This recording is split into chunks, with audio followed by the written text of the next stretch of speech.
é Sandro Campos, eu sou corretor de imóveis e faço uma série de vídeos para o canal Frente TV. Hoje eu vou fazer um vídeo específico para vocês sobre contrato de compra e venda, o tão famoso contrato de gaveta. É uma conversa que eu quero ter porque a gente entende que em pleno 2020 é inadmissível que algumas pessoas cometam este erro sem ter a informação ou cometam esse erro com a tentativa de tirar alguma vantagem. A dor de cabeça vai existir, o futuro ele é implacável, não existe uma maneira diferente onde a gente se planta, a gente vai colher. Se plantar um contrato de gaveta, a gente vai colher bastante dor de cabeça.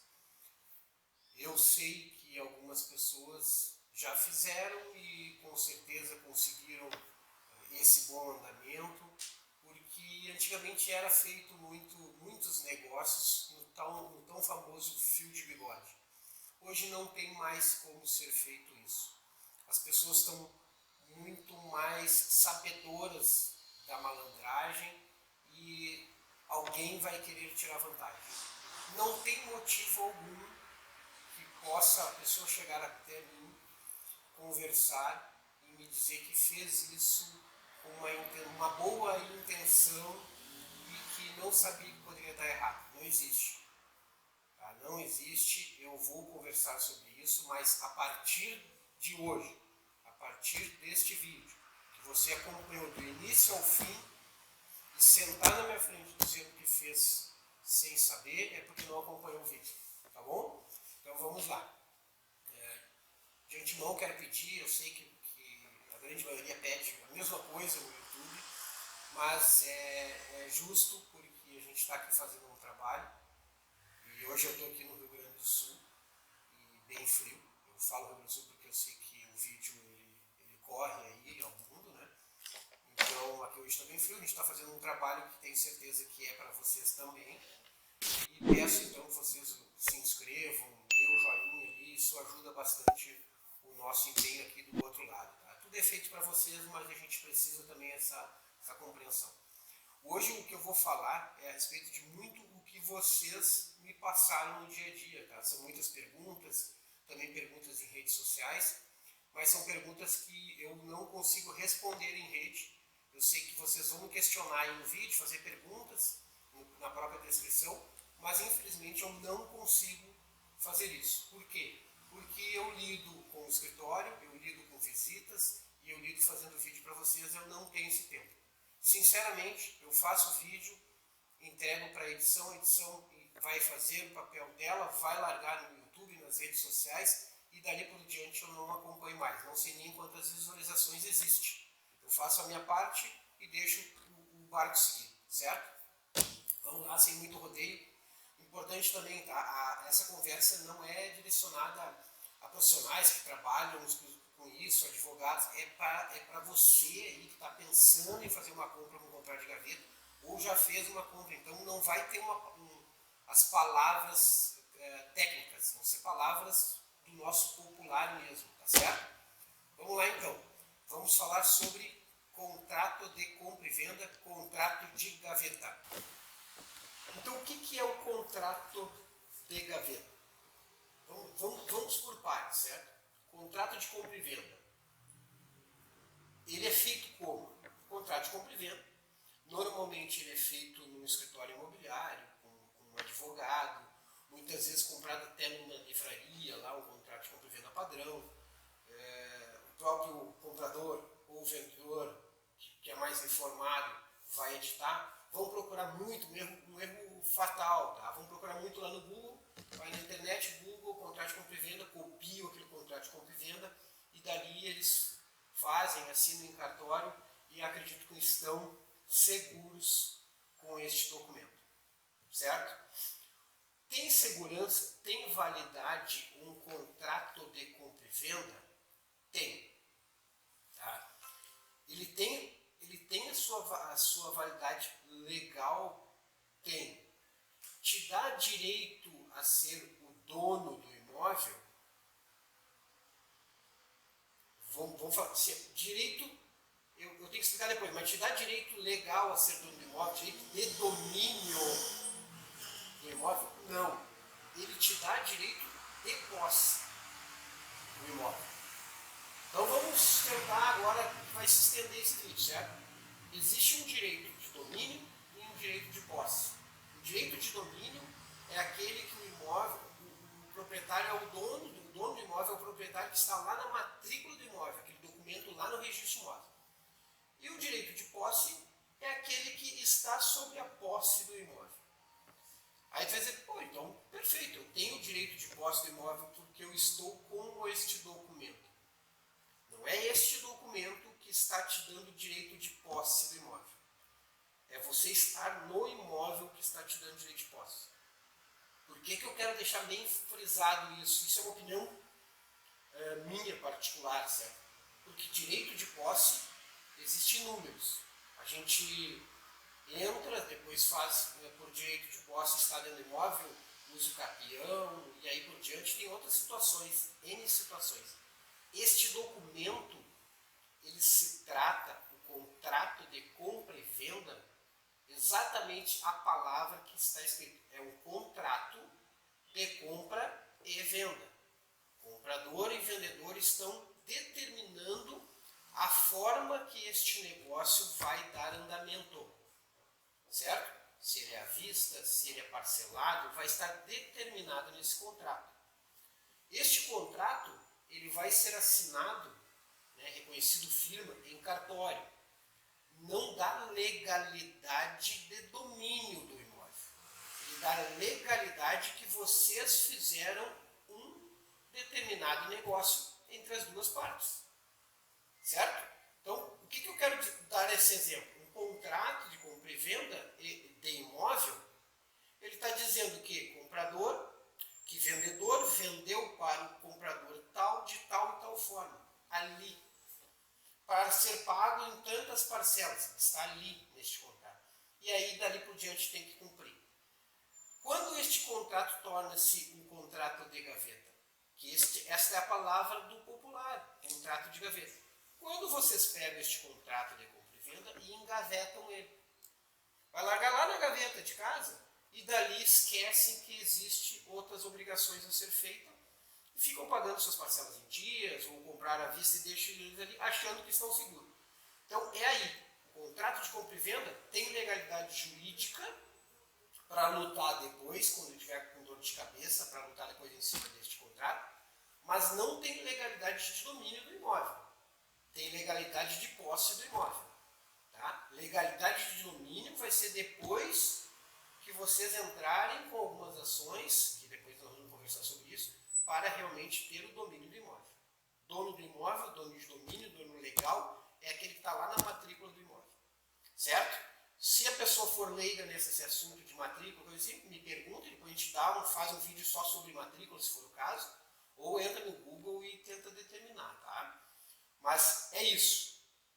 Contrato e gaveta, quando a gente está engavetando.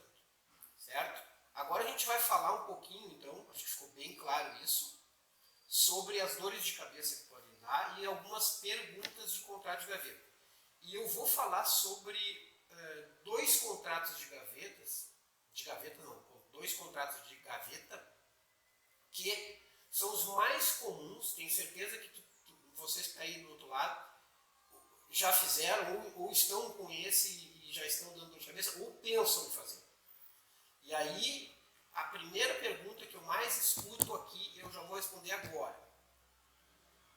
Posso fazer um contrato de compra e venda, um contrato de gaveta e depois resolver a minha situação junto às documentações e à burocracia do registro de imóveis? Eu vou responder com todas as letras. Não. Não façam. Não façam. Vou explicar o porquê. Certo? Todo o negócio feito da maneira mais correta possível, ele tem risco. Todo negócio tem risco. A grande diferença é que nós, como somos corretores de imóveis ou um advogado, ele consegue minimizar os riscos usando o que nós temos, que é as leis e as burocracias. Se vocês forem pular isso, o grau de risco torna-se muito elevado, com a tendência a ter uma dor de cabeça muito grande e possivelmente vocês podem vir a perder o imóvel. Tá certo? Então vamos lá. Vou falar então sobre o primeiro contrato de compra e venda, o primeiro contrato de gaveta mais comum que eu vejo dos clientes que estão sentados aí na minha frente e fazem as questões, as grandes perguntas. Certo? Vamos lá. O primeiro contrato de gaveta. Então, pessoal, assim, ó, o primeiro contrato de gaveta que nós temos é um uso muito comum, é uma situação muito comum aqui dentro do escritório de observar. Tá? Tenho certeza que vocês ou já receberam essa proposta ou já pensaram em fazer esse negócio. Ele é tão comum que existe esse mesmo processo na situação de carros. Tá? E o risco é o mesmo. Para ter uma ideia, o que é essa situação? É quando vocês estão comprando um imóvel, tá, que está financiado no nome de outra pessoa. O que ocorre?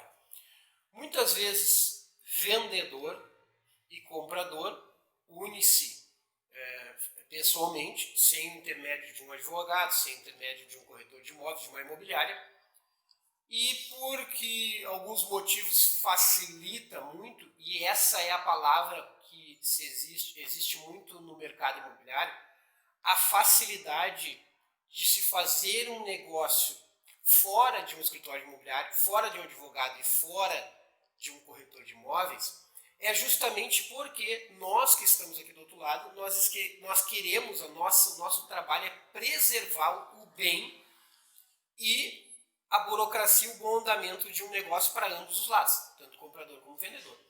Essa facilidade existe quando evita-se este contato com o profissional, porque vai se tentar burlar a burocracia. Eu vou dizer sinceramente, burlar a burocracia hoje é uma situação que ele está quase chegando ao zero, quase impossível. Ele é possível tu diminuir algumas informações. Eu estou só citando exemplos, né? Mas tu jamais vai conseguir burlar a burocracia. E determinando isso em imóveis, ele está quase impossível. Né? Então vamos no que a gente está focado, que é este primeiro contrato de compra e venda, o primeiro contrato que vocês vão estar engavetando, que é quando vocês assumem o financiamento do vendedor do imóvel.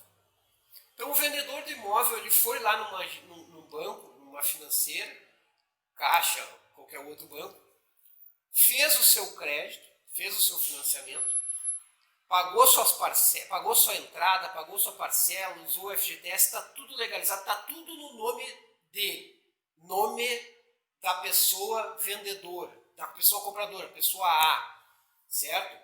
Está lá no nome vou citar um exemplo, João. Vamos citar sempre o exemplo. João, dono do imóvel, ele tem lá ainda 30 anos para pagar as parcelas. E ele resolve vender para ti este imóvel. Tá? Só que o João, sem muito entendimento, acreditando que ele vai estar fazendo um ótimo negócio, ele vende para ti deixando tu assumir as prestações. Certo? E tu, que vai estar assumindo as prestações, por algum motivo não tem condições de fazer o crédito direto no banco, acredita que está fazendo um bom negócio. Ambos, comprador e vendedor, acreditam que estão fazendo um ótimo negócio das suas vidas. E é bem pelo contrário. Bem pelo contrário. Este pode ser o pior negócio que vocês vão estar fazendo para vocês e para a família de vocês que estão comprando esse imóvel. Por que eu cito família? Justamente porque é uma cultura do Brasil, cultura brasileira. Muitos outros países não têm uma cultura cultura tão forte como nós, de acreditar que a gente precisa ter um imóvel próprio. Por quê? É a nossa cultura. Outros países, muitas pessoas moram de aluguel. Quem compra imóvel é investidor, que compra vários imóveis para alocação, justamente por isso. Mas nós brasileiros, a gente pensa assim, a gente tem, é um dito popular, agora eu tenho de onde morrer. Essa é a situação. Por quê? Porque a gente entende, isso é um fato, é uma verdade, que quando nós temos um imóvel nosso, ele fica para nossos herdeiros. Vai ficar em nossa família por longos anos. E isso de fato é verdade. Se esse imóvel for teu, se esse imóvel estiver no teu domínio, estiver no teu nome na matrícula. Tá? Então agora, falando nisso, eu vou passar algumas situações. Tá? Até antes disso eu vou dizer assim, para não embolar por todos os problemas que existem, os problemas são idênticos para qualquer caso de contrato de gaveta, só para ficar dentro do script que eu montei, este é o primeiro contrato que eu mais vejo, contrato de gaveta. Assumir a dívida do financiamento de outra pessoa. E o segundo, esse de assumir eu acho um dos maiores erros, eu particularmente, mas ainda acabo entendendo o lado do comprador do imóvel que assume. Muitas vezes ele não tem crédito, ele quer comprar o imóvel e um vizinho, um amigo passou essa informação e ele aceitou fazer esse negócio. O lado do vendedor, aquele que está no nome, eu não entendo, certo? Eu sei que muitas vezes ele vende porque ele tinha uma oportunidade de comprar uma coisa melhor, precisava do dinheiro e tal, tudo aí, mas não entendo, eu acho que tem que aguardar. Eu vou explicar depois todos os seus motivos. E o segundo, que eu mais escuto, esse chega a doer no coração de ouvir, porque esse para mim é inadmissível. E eu escuto muito. Eu escuto diversas vezes na semana, para ter uma ideia. É meio que um padrão. O que acontece? A pessoa compra um imóvel, vai lá, ou compra ele à vista. Normalmente esse caso é o caso do à vista, que tu vai lá comprar um terreno, compra um apartamento, uma casa, mas eu vejo muito em terreno. Eles compram um imóvel e fazem o seu contrato de compra e venda, até aí ok, tudo legal, perfeito, sem problema nenhum. Mas na hora de fazer as suas transferências, que tem que ser fazer a escritura pública e o registro de imóveis, para poupar dinheiro, escutem bem o que eu estou falando, para poupar dinheiro, eles engavetam esse contrato para quando as coisas virem a melhorar financeiramente, eles vão ali, vão fazer a sua escritura, vão fazer a parte burocrática. Esse, sinceramente, é inadmissível. Inadmissível. Eu vou curto e grosso. Se não tem dinheiro para comprar um imóvel e transferir um nome, não faz. Aguarda. Aguarda. Porque se tu vier sentar aqui no meu frente e dizer, não, eu vou fazer isso porque eu preciso, eu não tenho todo o dinheiro, depois eu faço, pensei que todas aquelas desculpas que vem, que é muito, eu digo, é muita ladainha para a situação, depois tu pode gastar muito mais com advogado, com registro, com cartório, com tudo para provar que esse imóvel tu pagou ele tudo certinho. Tá? A dor de cabeça pode ser muito grande, então não tem o porquê. Tá? Não tem o porquê. Eu vou fazer agora, fora desse, vou cortar o vídeo agora e vou iniciar só uma explicação de como é que é a parte burocrática, contrato, tal. E depois vou dar uma sequência nas perguntas, nas dúvidas e perguntas e problemas de contrato de gaveta. Mas só para vocês entenderem como não tem o porquê deixar de comprar um imóvel e engavetar o contrato para questões burocráticas. Não tem o porquê. Então eu vou explicar só para ver o andamento de quando tu compra o imóvel e quando tu diz agora eu estou mais seguro sobre o imóvel. Tá certo? Então vamos lá, agora vamos fazer só uma pausazinha e vamos cortar nele e vamos de novo depois. Olá pessoal, então pausa já para o chimarrão, vamos dar continuidade aí no vídeo, fazer uma explicação rápida, básica, sobre procedimento de negócio do início ao fim, aquilo que seria o ideal, perfeito, para que a dor de cabeça seja o menor possível. Tá?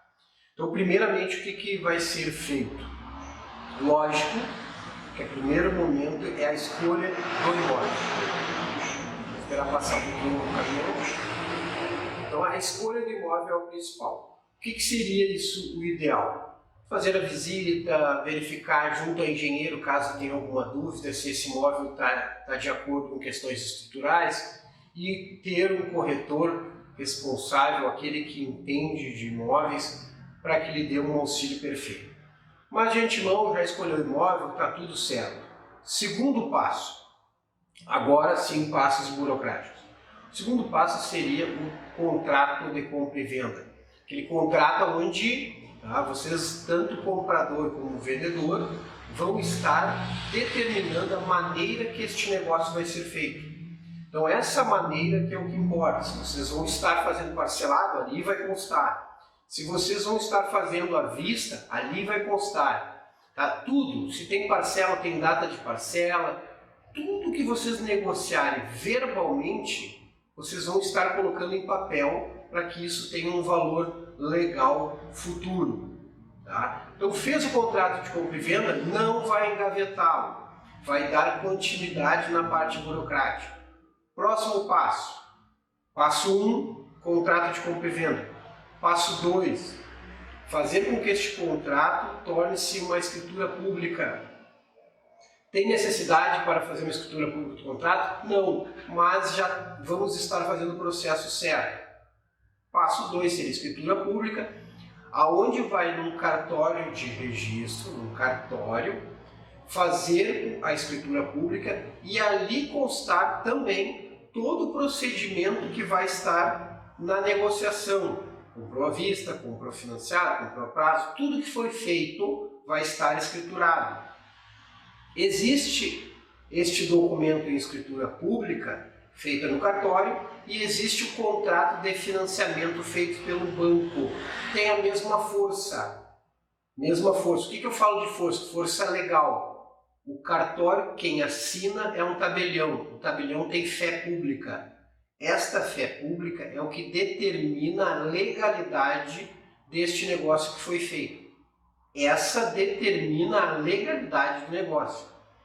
O contrato que vem do banco, que foi feito o financiamento, tem a mesma fé pública, então também determina a legalidade do negócio, certo?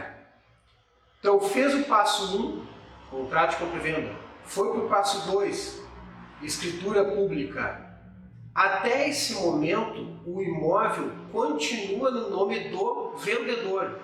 Vocês estão tendo o direito de posse do imóvel, mas o direito legal, o direito de domínio ainda é do vendedor. Então, no passo 3, nós vamos fazer a escritura pública registrada na matrícula do imóvel. E ali, com o registro da matrícula, o imóvel passa a ser de vocês, vai estar no nome da matrícula, vai constar o nome de vocês, casados, solteiros, todos os dados na matrícula do imóvel. E assim, vocês estão fazendo o passo burocrático totalmente correto, para que isso, vocês tenham o menor risco possível deste negócio vir a dar dor de cabeça. Fizeram tudo legal, tá certo? Esses são os passos e aqui por diante vocês irão fazer, eu tenho certeza, para evitar qualquer dor de cabeça que nós estamos passando a seguir aí as dores de cabeça futuras e até algumas questões de como resolver, tá bom? Vamos lá, vamos para o próximo agora. Pessoal, vocês lembram que eu falei na parte anterior ao vídeo aí sobre um contrato de compra e venda que também é muito comum no engavetar, que é para pular aquela parte burocrática que eu falei recém, aqueles documentos. Tá?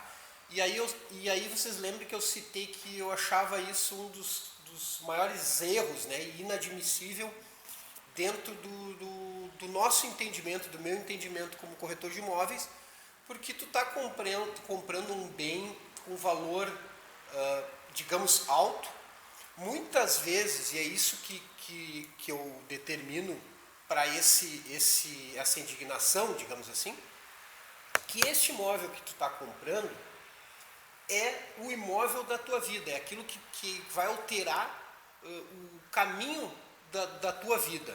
Tá? Muitas vezes é o único imóvel, é o imóvel que a tua família toda vai estar morando e podendo ocorrer de ter uma dor de cabeça muito grande e financeiramente não ter condições de custear sobre essa dor de cabeça. Tá? Então o que acontece? Para burlar essa documentação, o pessoal pega o contrato de compra e venda e engaveta ele. Quanto está se poupando aí? Vocês já pararam para perceber? Quanto? Na realidade não está se poupando nada. Nada. Porque vocês futuramente vão ter que pagar essas despesas. Essas despesas têm a tendência a estar com um valor maior. Tá? E muitas vezes, se vier a dar algum tipo de problema neste contrato que nós vamos falar logo a seguir, o custo para isso é muito maior mesmo. Eu não tenho como precisar, mas é muito maior. Que despesa que tu está eliminando quando tu engaveta um contrato de um imóvel que tu já comprou e já quitou, já pagou? Tá? Quando tu fez a escritura pública, se tu fizer o contrato de compra e venda e não quiser fazer a escritura pública, tu não vai pagar a escritura, não vai pagar registro e não vai pagar o ITBI. São esses três documentos, esses três valores que a gente elimina. Tá? Sendo que a média da soma desses três aqui na nossa cidade, tá? Em São Leopoldo, no Rio Grande do Sul, dá em média 3,5% sobre o valor que a prefeitura avaliar o imóvel. Esta é a maneira correta.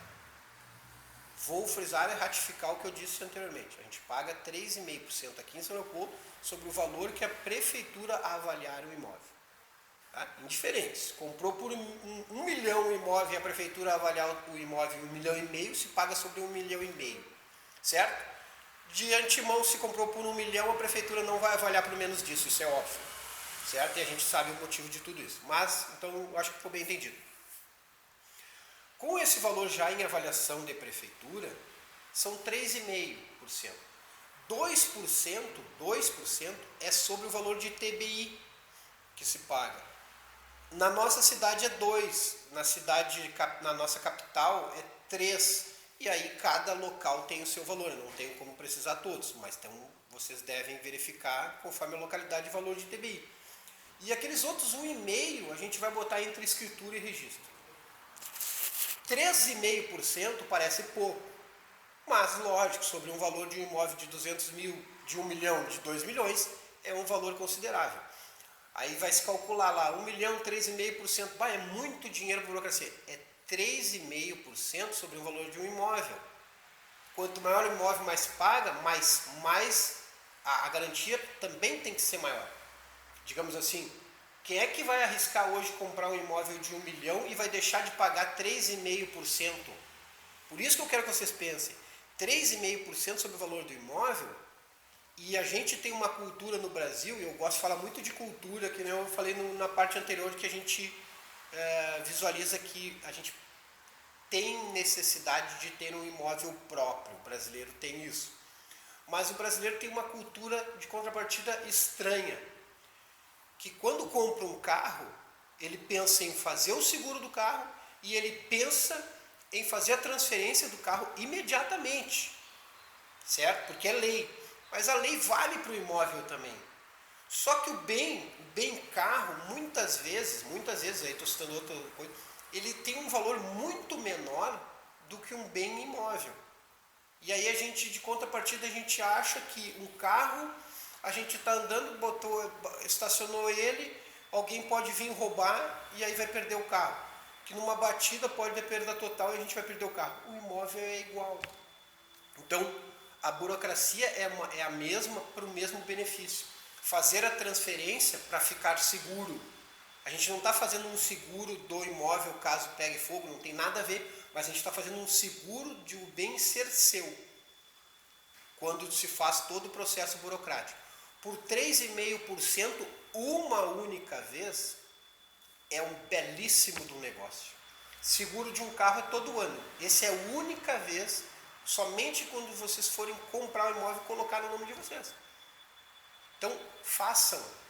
Não vai fazer um contrato de gaveta por causa de 3,5%, porque a dor de cabeça depois pode ser muito maior. Agora a gente vai falar sobre questões, os problemas que ocorrem neste contrato de compra e venda e algumas dicas tanto para comprador como para vendedor, tá bom? Vamos lá. Então, para facilitar o vídeo e a compreensão, eu vou deixar claro da seguinte forma: tudo que a gente falar daqui por diante corresponde a desse padrão. Vendedor é aquele que está passando para que você assuma a dívida do imóvel. Este é o vendedor, aquele que está na matrícula do imóvel o nome, ou que está lá no banco o nome dele, certo? Comprador é aquele que está assumindo a dívida bancária, mas não tem nada no nome dele, só tem o contrato de compra e venda, ok? Vendedor, comprador, tudo certo, agora a gente vai adiante. Então vamos para algumas questões, alguns problemas, tá? Então, em relação ao problema, eu deixei muito claro da seguinte forma: dívida, tá? Dívida, parcela de banco, condomínio, IPTU, tudo que requer, toda dívida que é do imóvel, que requer sobre o imóvel, é de responsabilidade do vendedor dele. É de responsabilidade do vendedor. Por quê? Porque está no nome dele. Então, se gerar uma dívida ativa, vai gerar no nome do vendedor. Se não pagar o condomínio, vai ser de responsabilidade do vendedor. Não pagou o IPTU, da mesma forma. O que isso pode ocorrer? Futuramente um problemão, porque vai ter restrições no nome do vendedor e uma possibilidade de grandes negócios ou bons negócios não poderem ser feitos por causa dessa dívida que vai aumentando e vai aumentando muito. Muitas vezes, tá? Qual é a questão aqui? Tanto o vendedor como o comprador sabem disso, só que tem um pensamento diferente um do outro. O vendedor pensa: se ele não pagar a dívida, eu retomo o imóvel. E o comprador pensa: se eu não conseguir pagar a dívida, vai estourar o pepino no nome dele e eu vou embora do imóvel. A questão toda é momentos que se vive e qual o procedimento que se faz. Primeiro, vendedor, para retomar um imóvel que está no seu nome, que tu deu um contrato de posse, que é o contrato de compra e venda, requer uma ação jurídica, requer custos, vai ter gasto, tá? E não é pouco gasto. Para retomar esse imóvel, vai depender de N questões. Primeiro, da cabeça de um juiz. Cada cabeça é uma sentença, tá? E o juiz vai determinar isso de acordo com o momento que se vive, e a gente vive num momento de pandemia, aonde para retomar um imóvel, que o juiz vai interpretar que você sabia o que estava fazendo, sabia que corria esse risco, eu não sei se tu retoma nesse período de pandemia. Eu acredito que não. E ainda vai depender se tem um idoso, se tem uma pessoa grávida, se tem uma criança e se ele tem para onde ir. Porque ele vai interpretar que tu sabia que esse negócio podia correr um risco. Tá? Então, este ponto de dívida é tudo do vendedor. Ele pode tentar cobrar depois do comprador, mas vai estar no nome do vendedor e vai ter as restrições no nome do vendedor. Solução para isso? Não tem. Só tem uma: pagar a dívida. E depois tentar cobrar do comprador do imóvel porque ele não cumpriu, ou tentar juridicamente retomar o seu imóvel, mas aí comprou-se uma dor de cabeça em tentar vender da forma errada. Tá? Este é o ponto 1 de problema. Ponto 2. Tá? O segundo problema que o vendedor do imóvel vai ter: diminuição do crédito. Por que diminuição do crédito? Porque qualquer banco que vai passar o financiamento, ele te dá um crédito, uma média de prestações em torno de 30% do valor da tua renda bruta. Mas para esse 30% da renda bruta é o valor de todas as tuas despesas. Despesas de financiamentos, despesas de financiamentos que pegou para um carro, para um imóvel, um cálculo que o banco faz. Como tu vai estar com um financiamento bancário, aonde com toda certeza o banco, que eles são interligados em relação a isso, eles vão identificar que tu tem um imóvel financiado, o teu parcelamento, o teu crédito para um novo financiamento vai diminuir muito.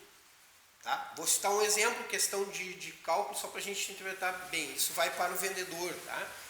Digamos que tu tem uma renda bruta familiar de 10 mil reais. Estou falando um valor alto para ficar fácil o cálculo. A parcela, que seria de 30%, parcela mínima, seria de 3 mil reais.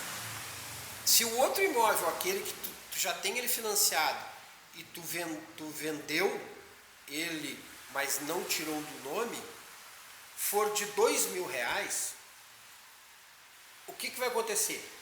Tu tinha 3 mil de financiamento possíveis, menos os 2 mil que tu já tem financiado, tu só tem direito a financiar algo com uma parcela de R$1.000 por mês.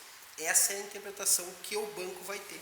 Por quê? Porque 1.000 mais 2 que tu tinha lá, 3 mil reais, tu já comprometeu os teus 30%. Então tu diminui o teu crédito.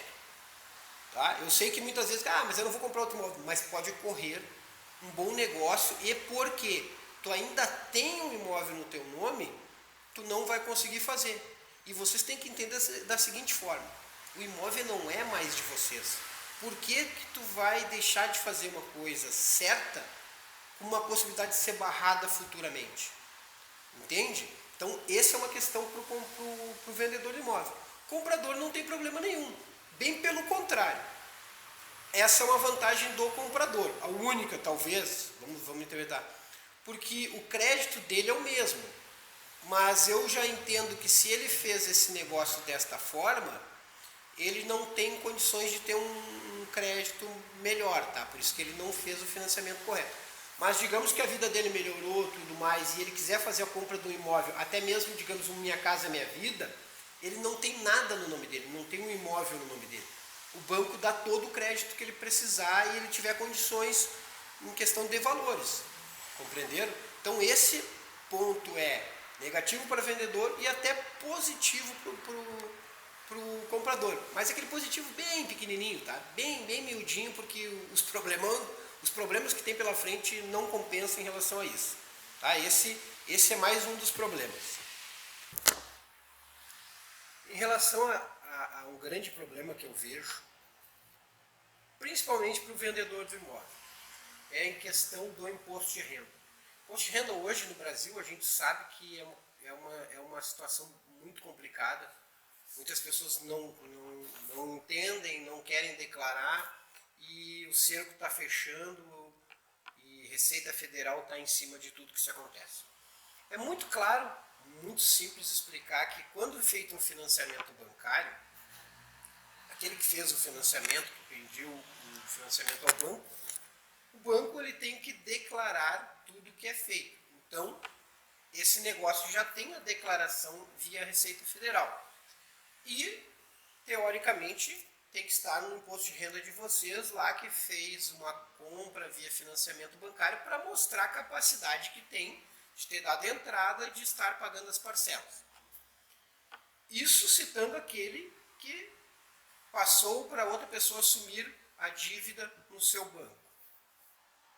Ponto 2, aquele que já tem um imóvel pago, quitado, que está vendendo ele à vista, e o comprador não fez a transferência, só engavetou o contrato que vocês negociaram, vocês já têm um imóvel declarado no imposto de renda e precisam declarar a venda desse imóvel, tá? Para que a questão de Receita Federal não comece a agregar muitos bens e pouca renda para tudo isso, né? Isso não é comigo, isso é com o contador.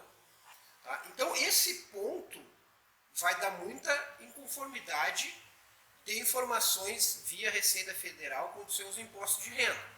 Vai gerar um problema futuro grande. Tá? Por quê? Porque o comprador do imóvel, e agora esse também é direcionado a ele, em determinado momento ele vai necessitar fazer a transferência para o seu nome, isso é certo que ele vai ter que fazer um dia a transferência para o seu nome, por algum motivo que seja.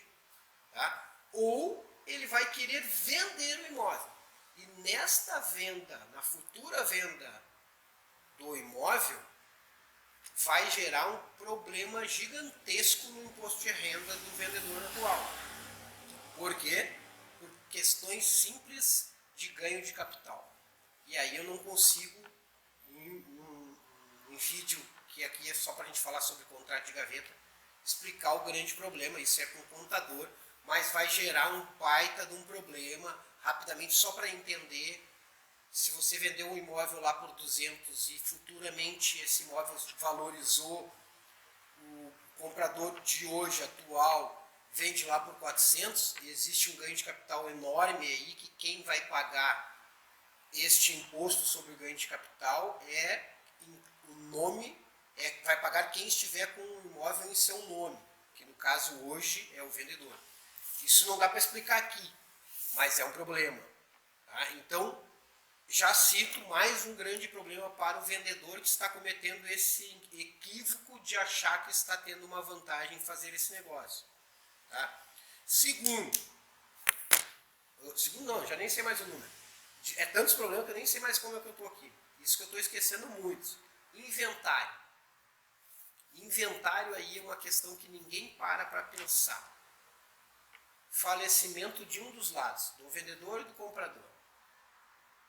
Muitas vezes o comprador acredita que se ele falecer, os seus filhos fazem, seu filho e sua esposa fazem um inventário. Inventário do quê? O comprador. Se faleceu hoje, não existe inventário para ele. Porque não está um imóvel no nome dele. Ele tem um contrato de compra e venda, não vai ter inventário. Aí vai ter que passar por uma outra ação primeiro, que é de adjudicação para mostrar que tem a posse, que também é uma outra questão. E aí depois ser feito o inventário, que é um baita de um problema. E esse problema, para não ter gasto talvez seus 3,5% para não ter feito um financiamento no seu nome, vai gerar muito valor a pagar. Tá? E o inventário para o outro lado, o vendedor. O vendedor faleceu.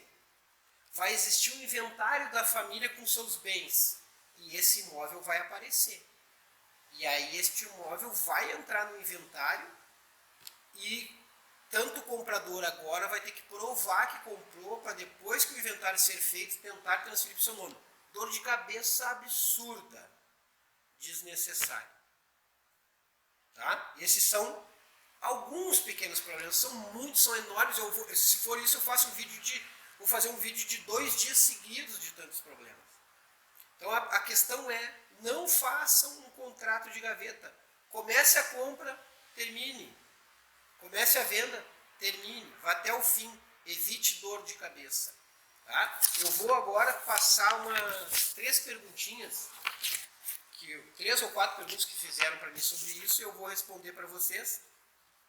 E aí finalizamos o vídeo, e aí cada um tira a sua conclusão, mas a minha é óbvia, não façam esse negócio. Tá bom? Vamos para essas perguntas, eu tenho certeza que aqui vocês vão se encontrar nas questões principais deste vídeo todo aí. Então vamos lá, vamos para a pergunta. Essa pergunta aqui é de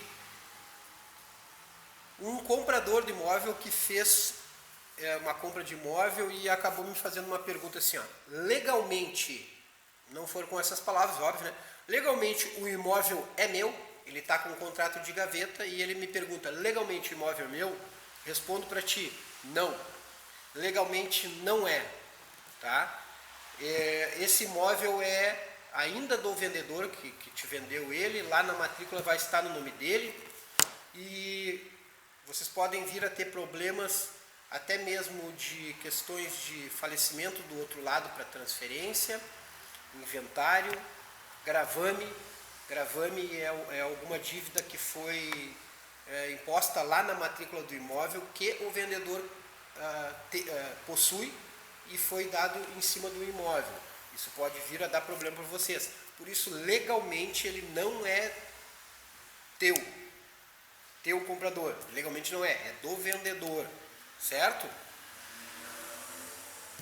A pergunta também, agora aqui a questão quase todas vendedor, do comprador.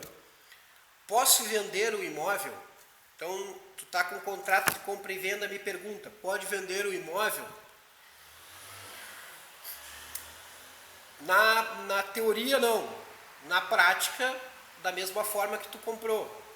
Entende? Sendo pai bola, né? Um bate-bola. Na teoria, tu não pode. O imóvel não é teu. Na prática, se tu vender da mesma forma, vai ter mais um contrato de gaveta.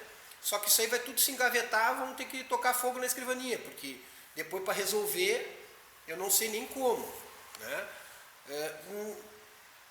Na prática, pode se contatar com o vendedor, aquele que o imóvel está no nome, pedir para ele passar para um outro, se ele aceitar fazer nas mesmas condições, beleza. Acho difícil acontecer. Mas respondendo a pergunta posso vender o imóvel? Não, não pode. Não é teu ainda, tu tem o direito de posse, não o direito legal, aquele de domínio. Então tu pode ficar no imóvel, pagar, quitar e depois efetuar a transferência, que aí vai dar um pouquinho de dor de cabeça, tá? Vamos ver o próximo agora. Essa aqui é legal. No término dos pagamentos, eu posso transferir para o meu nome? É o que eu estava citando agora. O que ele quer me perguntar? Eu acho que eu entendi isso, né? Ele comprou o imóvel, um contrato de compra e venda de gaveta, estava no nome de uma outra pessoa e ele assumiu as dívidas. Então, ou ele comprou o imóvel e parcelou direto com o comprador, pode ser isso também. Ele comprou o imóvel, parcelou direto com o comprador, não está em banco, né? E ele já terminou as parcelas. Ele comprou em 10 parcelas e pagou em 10, ou pagou em 30, 60, tanto faz. Ele terminou de pagar, pode transferir para o seu nome? Não é simples, tá? Ele deve transferir para o seu nome, mas ele vai ainda ter que pegar uma autorização do outro lado, do vendedor. Então, isso que eu digo, de repente, se for o financiamento bancário, complica um pouco mais. Porque aí o banco vai ter que dar um cancelamento de hipoteca, e ele vai dar no nome do vendedor. E o vendedor vai ter que transferir para o teu nome. Então, o vendedor vai ter que, aí sim, de fato, vender para ti. E aí vai ter que fazer escritura pública e registro. Tá? Mas não, respondendo, não pode transferir direto, não pode pegar simplesmente aquele contrato, chegar lá no registro de imóveis e dizer, olha, toma aí, eu já paguei, eu quero resolver isso. Não, vai ter que fazer os trâmites legais lá e provavelmente vai ter que o vendedor assinar, torcer que ele esteja presente, consciente, bem de saúde, vivo, para que isso não tenha tido nenhum procedimento complicado no meio do caminho. Tá? Acho que foi respondido. Tem outra aqui. Essas aqui são só de vendedores. Eu acho que a equipe acabou pegando só de vendedor. Tá? Meus filhos têm direito ao imóvel. Meus filhos têm direito ao imóvel? Essa é a pergunta.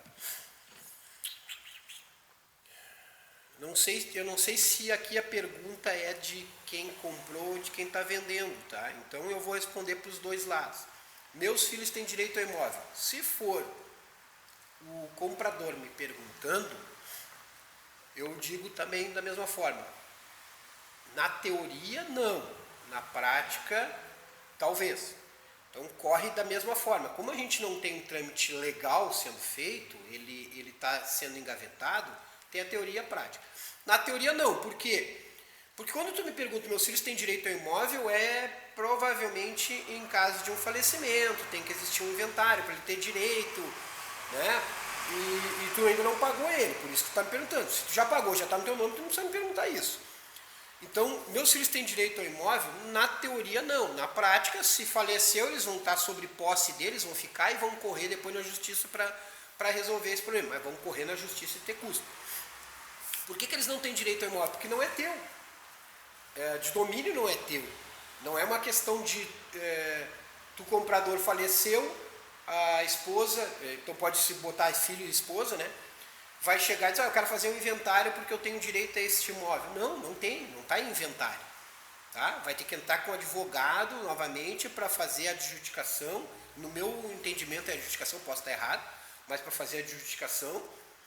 para comprovar o pagamento e transferir para o seu nome, para aí sim ter direito. E aí vai ter que transferir para o seu nome e depois fazer um inventário do espólio para poder resolver. Tá? De contrapartida, se a pergunta for de um proprietário do imóvel que fez esta venda e ainda está no nome dele, perguntar: meus filhos têm direito a esse imóvel, aí a resposta é diferente. Na teoria, sim, certo?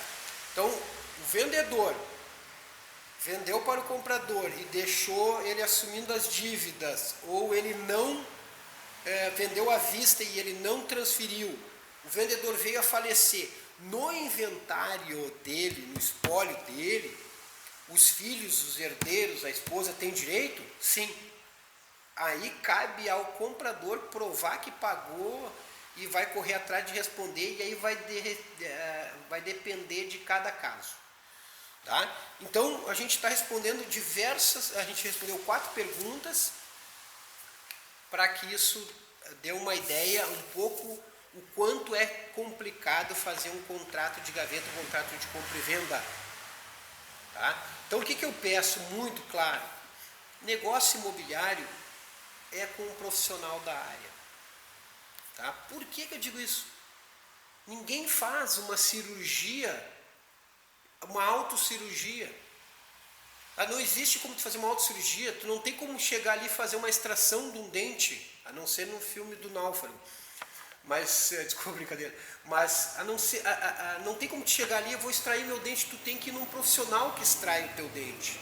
Tu tem que ir num profissional que faça a tua cirurgia, tem um profissional que vai fazer a tua consulta, tu tem que ir num advogado para resolver o teu problema, e tu tem que ir num bom corretor de imóveis, num bom profissional na área imobiliária para resolver uma compra de um imóvel de uma maneira correta, para evitar a dor de cabeça. Quando já existe a dor de cabeça, não adianta agora me perguntar o que eu faço.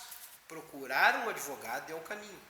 Um advogado, ainda aconselho eu aqui a procurar um advogado na área imobiliária, aquele que já determina direito imobiliário, já trabalha com direito imobiliário, porque esse vai ter muita capacitação para resolver o teu problema.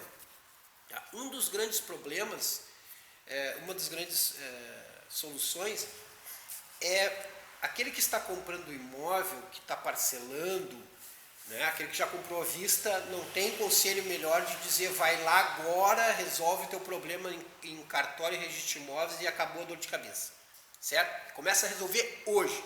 Se tem dor de cabeça para resolver hoje, resolve, porque amanhã essa dor de cabeça é cortar o pescoço fora, porque não vai resolver mais, vai piorar. Cada ano que passa é pior, não é melhor, tá? Então, se pode resolver hoje, resolve. Aquele que está financiando, tá? Ele vai ter que provar se financiou direto, se financiou via banco, se está pagando a fatura que está no nome da outra pessoa. Guarda tudo. Tudo. Guarda pagamento de energia, guarda pagamento de condomínio, guarda pagamento das parcelas, guarda pagamento de se for em cheque, se for em depósito, guarda tudo. Porque no momento que tu chegar num advogado, e tu vai ter que provar para o advogado que tu quitou esta dívida, que tu pagou esse imóvel durante X tempo, para que ele tenha uma ação forte, não sei a palavra correta, mas ele que tenha uma ação concreta, coerente, para entrar com o processo de adjudicação, que nada mais é que comprovar que vocês pagaram a dívida que assumiram. E que então esse contrato de gaveta se torna um contrato legal, porque tu tu pagou a dívida. E aí vai correr, explicar para a família, lá em inventário, o outro lado do vendedor, que tu pagou e fez a tua parte. Aí eu acredito que tu vais ganhar, tá? Então, guarda tudo. Tudo. Aí eu tenho certeza que tu vai ter o caminho certo. Pessoal, é isso aí. Eu não tenho mais o que dizer para vocês, a não ser não façam. Procure um profissional na área qualificado. O mercado imobiliário é complexo, não é tão simples como parece. Receita Federal está aí, imposto de renda tem que ser feito, ganho de capital tem que ser feito, não existe outra alternativa. O Brasil está ali, ó, pedindo imposto de renda para tudo e eles estão controlando tudo. Então, faz correto e paga os impostos que tem que pagar, não tem o que fazer, tá? O canal tá aí, Frente TV. Te inscreve nesse canal, vou te pedir muito, dá o joinha aí, porque vai ajudar muito o nosso canal a crescer, evoluir, porque a gente tem muito apoio de construtoras ali que deixo um abraço para um construtor amigo meu lá, o seu Ídio de Capão da Canoa. Ele é faixa, está sempre trabalhando com a gente, com imóveis aqui, com imóveis lá. Esse cara é super bom, a construtora Dilacon, tá? Então, deixa um grande abraço. Não estou ganhando tão famoso jabá, ainda não temos patrocinador no nosso canal, mas futuramente teremos com toda certeza, tá bom? Meu nome é Sandro Campos, sou corretor de imóveis, trabalho com qualificação em tudo que faço para que tu não tenha tanta dor de cabeça. Segue a gente, te inscreve, que eu tenho certeza que informação é o melhor caminho em tudo, tá bom? Grande abraço, até o próximo vídeo aí.